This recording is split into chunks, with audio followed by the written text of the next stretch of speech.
Ertaga butun dunyoni o'zgartiradigan kashfiyot aynan bizni maktabdan chiqsa, yodingizdami COVID-19 butun dunyoni to'xtatib qo'ygan paytlari? O'sha paytda millionlab insonlarning hayotini saqlab qolganlar blogerlar yoki siyosatchilar emas, aynan olimlar va tadqiqotchilar edi. Ular yillar davomida laboratoriyalarda ishlashdi, tinimsiz harakat qilib izlanish qilishdi. Va natijada vaksinalar va davolash usullari paydo bo'ldi. Bugun ichayotgan dorilarimiz, toza ichimlik suvi, xavfsiz binolar va zamonaviy texnologiyalar. Bular barchasi tadqiqotlar natijasi. Shu sababli bugungi kun biz uchun juda ham muhim. Langapex maktabimiz mamlakatimizdagi ion plazma va lazer texnologiyalari instituti bilan rasmiy hamkorlik shartnomasini imzoladi.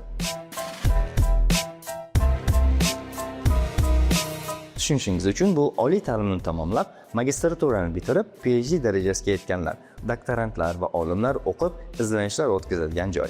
Dunyoning eng so'nggi rusumdagi laboratoriya uskunalari bilan jihozlangan bu institutda olimlar modellashtirish va nanotexnologiyalar ustida izlanishlar olib borib, energetika, arxitektura va meditsina sohasiga katta yordam berishi mumkin bo'lgan kashfiyotlarga yo'l ochishmoqda.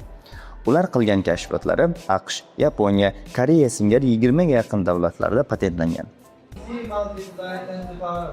Bu degani o'quvchilarimiz faqat darsliklardan emas, balki haqiqiy ilmiy muhitda o'rganish imkoniyatiga ega bo'lishadi. O'quvchilarimiz institutga borib tajriba ortishlari mumkin va institut olimlari maktabimizga tashrif buyurib, o'z ilmlari bilan bo'lishadi. Buni nima foydasi bor deysizmi? Tadqiqot innovatsiyaga olib keladi. Innovatsiya orqali esa butun dunyo sizni tan oladi. Demak, yurtimizni butun dunyoga tanitish imkoniyatimiz bor. Aytgancha, kashfiyotlarni patentlash orqali yaxshigina pul ishlab olish ham mumkin. Hech bo'lmasa Nobel mukofoti yutarmiz-a? Xullas, hurmatli o'quvchilar, qiziquvchan bo'ling, savollar so'rang va katta g'oyalar ustida ishlang. Hurmatli ota-onalar, farzandingizning qiziqishlarini qo'llab-quvvatlang. Balki aynan u kelajakni o'zgartirar. Kelajak kashfiyotlari sari yo'l shu yerdan boshlanadi.